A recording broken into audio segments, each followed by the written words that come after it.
What's up, guys? Here I am reviewing the last movie in the Halloween franchise so far. And the last movie in this Blumhouse trilogy. Good riddance.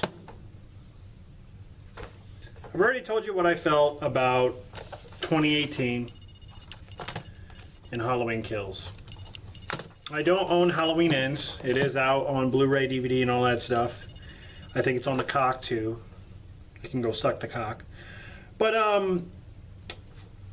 the only way I'm going to own Halloween Ends, like I stated before, is if it comes in a box set where I have no choice but to have it, or if someone gives it to me as a gift.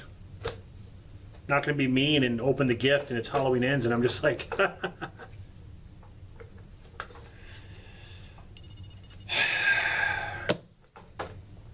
I know I'm not alone on this. I've heard rant after rant after rant about this movie, but then there's people out there who are trying to be positive about the movie, and I just think that those people are in denial. I just don't see how you can logically look at this movie and think that was a good choice. That was good dialogue. That was a good story-driven plot. That was a good character development. I just don't see it. I don't see how people are trying to be, you know, positive, like, oh, I really love this movie because it was different. Let me tell you something. Different doesn't always mean good, okay? Do I applaud them of trying something different? Yes. It's okay. It's good that you try something different. I feel like there's always room for originality or to try your own thing. That's totally fine. But I feel like they missed their window with this movie because it is the last and final movie of the Blumhouse trilogy. And they introduced some things in the last movie where it doesn't flow with the other films. It's not consistent with the others. And I feel like that was a mistake. I mean, going back to like Rise of Skywalker, introducing, you know, the Emperor in the final Star Wars movie. You know, what the hell? Like, that's the stupidest thing. And, you know, they introduce him back and then they kill him off. It's like, what? They do the same thing in Halloween Ends. They introduce this character named Corey. 95% of the movie is all about Corey. Now, there are people out there who's like, well, Michael's not hardly in it. Look, that didn't bother me. The fact that Michael was not really in the movie did not bother me. It was the execution of introducing a character in the last and final movie just to introduce him and then build him up and then kill him off. That's not what you do with a character, a brand new character. If you want us as an audience to care about this character, you should have introduced him maybe in this movie or even in Halloween Kills. You don't introduce him in the last movie because there's no point. They're not making any more of these, any of the Blumhouse ones. It's done. It's over. But they do the same thing like they did with the Emperor in Rise of Skywalker. They introduce Corey, they build him up, and then they fucking kill him off. Wow. I really cared about him. No. I mean, am I saying what they did with Michael was good? No. I feel like they could have done better, something better with Michael's legacy, or they could have done something better for him in this movie. The film starts out 4 years after this. 4 years. If you remember at the end of this, Michael basically got the shit beat out of him by the mob or the town, and then he gets up and he just magically starts killing all of them. He kills Allison's mother, or Laurie Strode's daughter, Judy Greer. He kills her. So 4 years go by and Laurie Strode's just in a house in Haddonfield. She doesn't have any locked doors or anything. She's no security or anything like that. She's fine. She's writing a book talking about her experience and stuff like that. She's done running. She's not running anymore. Makes no sense to me. She went through all this trauma because of what happened to her in 78 when her friends died, waiting 40 years for Michael to show up so she can kill him, being afraid, drinking, going, having nightmares, doing all that stuff, added security. And now, after what she went through, her fucking daughter died. Michael is on the loose. Michael has not been found for 4 years, so that means he's still out there somewhere. And she's just fucking living it up in her house with the granddaughter, living with her, not giving a shit. What? Really? See, I keep going back to H2O because it's so funny.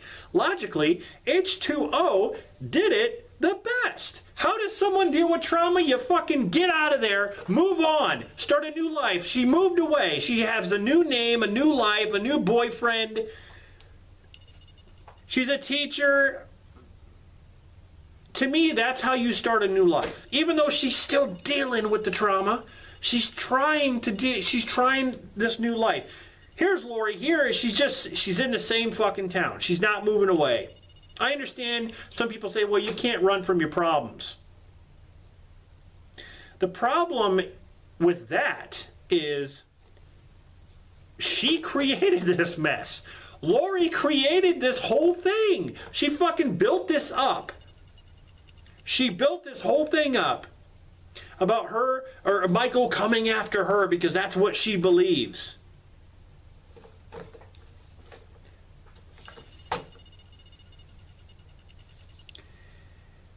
Fucking movie's stupid. The whole beginning where this Corey, I call him Billy from Power Rangers because that's what he looks like. He's babysitting this kid. This kid's an asshole, like locks Corey in this closet. Corey's all freaking out and stuff like that. Kicks the door open. The kid goes flying over the banister and dies. I about laughed at that part, but anyway, so Corey's, blamed for this, but he gets let off. But all the townspeople know they all know what he did. They're like, oh my God, look, it's the kid who killed that kid. Everywhere you turn, Corey is getting picked on by band geeks and radio talk show hosts and like people at clubs, and it's so forced and predictable. You're like, every situation Corey is in, he's getting picked on. It's just a scenario to set up for him to just go down the path, go downhill. That's basically what it is. It's just another ploy. So he's getting picked on here and there, and they're pushing him and pushing him and pushing him and doing stuff to him. He ends up where the sewer place is, and there's this hermit who comes up to him and he goes, I want you to go inside that tunnel in that sewer, and I want you to get Michael Myers' mask. So we all find out that Michael Myers is living in the fucking sewer for 4 years. And a lot of people say, well, he's injured. He's 4 years older. Do you remember what happened at the end of this movie? He fucking got up and he killed every single person without even trying. After he got the shit beat out of him. No one remembers that? Then he goes into the house and kills Lori's daughter. No one remembers that? How the fuck is he weaker? Some people say, well, there's a theory going around that if he kills, he gets stronger. Well, if that were the case, then shouldn't he be stronger? Because he's been killing people in Halloween Ends. The hermit even says whoever goes in that sewer doesn't come back out. So he's saying that Michael's killing people. He's killing people as they go in there. Michael's hidden behind this fucking rock thing, grabs Corey, looks into Corey's eyes and lets him go. Because I guess Michael sees maybe something in him that maybe happened in Michael. He sees like maybe some evil or some potential or something, like a fucking sidekick. There's a point where Corey actually helps Michael kill somebody. He helps Michael. Michael has a sidekick. Corey fucking steals his mask and his outfit and fucking... Right, he doesn't steal his outfit, but he steals the mask and he goes... This movie's so fucking stupid. This one guy attacks Michael. Michael's all like, ugh, like he gets thrown against the rock or the concrete. He's like, ugh, like, ugh. Just fucking get up, Michael, like you did. You had a ton of people surrounding you. a ton of people who had bats and all sorts of weapons. You were getting shot, you were getting beaten, but you get up and you fucking let them have it. You killed all of them. And this one person is tackling Michael and he's not being able to get up. He needs help. I mean, Corey's helping him. Now, I thought maybe they were going to try to do the passing of the torch thing, which would have worked in earlier films. If they would have introduced Corey early, maybe we could have cared about his character, but you don't do this in the final fucking movie. Jamie Lee Curtis said in an interview that people are going to hate this movie. They're going to be mad. She was right. I should have fucking listened right at the beginning. I thought maybe she was just saying that, but it's true. People are mad. I came out of the theater really not expecting much, and I came out like even lower. I was just like, I can't believe this garbage. So yeah, Corey meets Allison. He goes to the hospital. He's got an injury, and Allison all of a sudden, like that, falls in love with this geek-looking motherfucker. Maybe she wants to be a Power Ranger with him. I don't know. She can be the Pink Ranger. So her and Corey start hanging out, and Corey reveals to her after he kills somebody, he goes, I want to tell you I killed someone. And she's just like, huh? Like, really? Wow, Allison, you really, what would your mom think? Like, honestly, what are you doing? Allison is such a stupid bitch in this movie. I couldn't understand why she's being so stupid. Her and Corey are hanging out on a roof, and he jumps down from the roof, and he's like, ugh. Freaking awkward moments in this. Like, what are they doing? Who was writing this? They're in a nightclub thing dancing, and then Corey gets picked on, and then because he walks away from Allison, and then he goes to he runs off, and then Allison is like, oh, you know what happened, Corey? And he's like, why did you leave me? What? Corey, you walked away from her. You left her.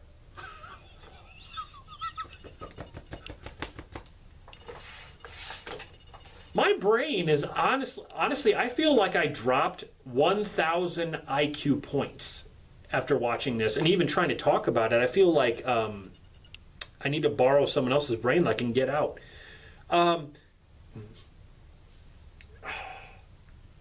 So Corey is on this downward spiral, and Allison knows a lot of this, and no one's saying anything. Laurie Strode looks at Corey, and at first she's like, oh, Corey is a nice kid.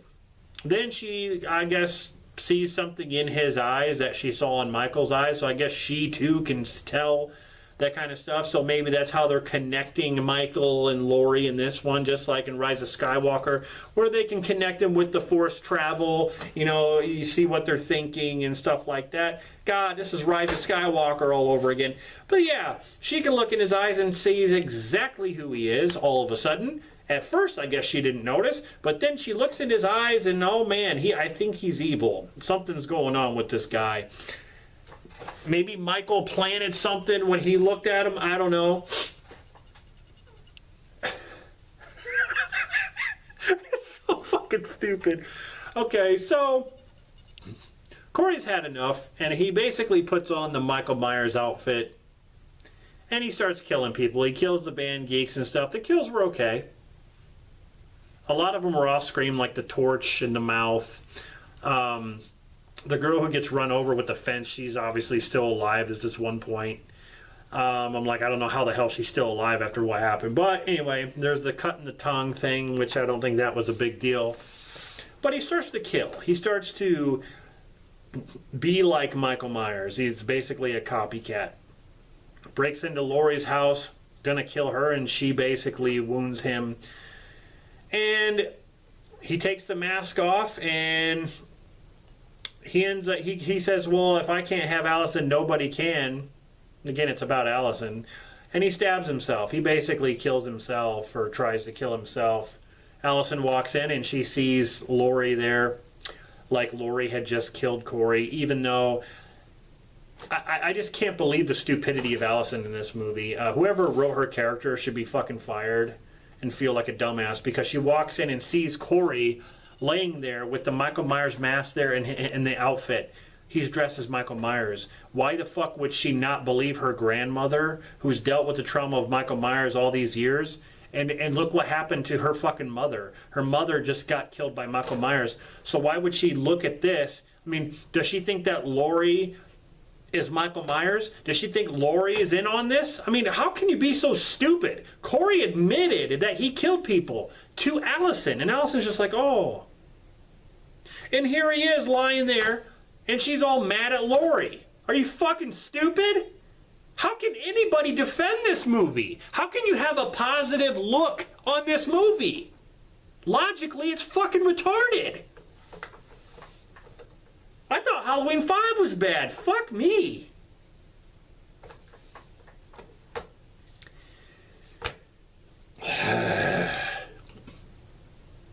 Michael shows up at the house and gets his mask back and he kills Corey.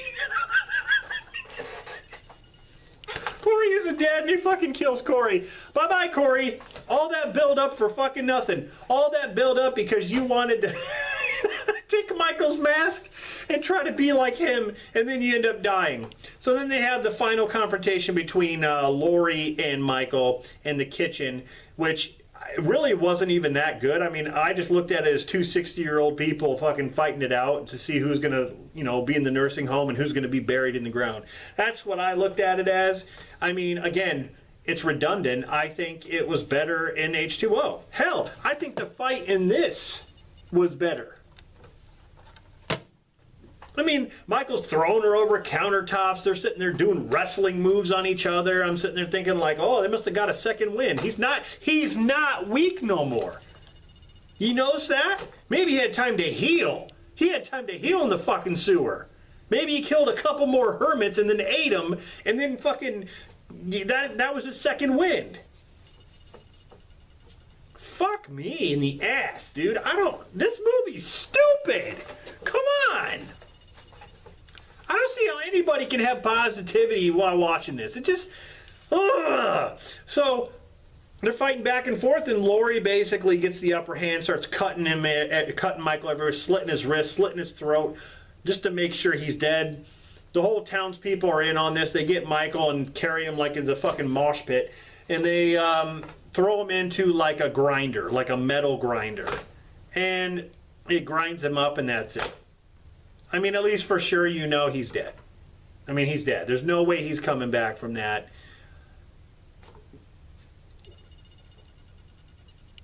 The ending of this movie is really weird too, because Laurie has Michael's mask in the house. And it's laying there on the table, and then that's what it focuses on before it ends. Her and Hawkins are basically, you know, her and Hawkins had this thing going on, which I thought was kind of fruity. But, you see the mask is sitting there. I'm like, what is it signifying? Like, is it signifying that, is that like her trophy? Is she having that as like a remembrance of what she went through? Like she succeeded through her trauma? She defeated the boogeyman? Is that her trophy? Or does she have it as, is there something else going on? Is she going to be evil? I don't know. She has the mask. I mean, if it were me, I'd want to get rid of everything that had to do with him. I mean, he killed your fucking daughter. She should have threw the mask in there too. Why? Why does she have the mask? Why is the mask laying there? I don't get it. But nothing is explained. Nothing is explained in this movie. That's why I think this movie's 10 times, 100 times better. And this movie, I'll say it, even though I don't like it, it is 10 times better than Halloween fucking Ends. I see what they were trying to do with the copycat killer thing, but you don't do that in the final movie. You don't introduce a new character and then build him up and kill him in the final movie. You fucking retards. If you like the movie, that's fine. I don't understand logically, but it's your opinion. This is mine. I'm going to tell you how I feel. And this is how I feel. Fuck Halloween Ends. I'm done.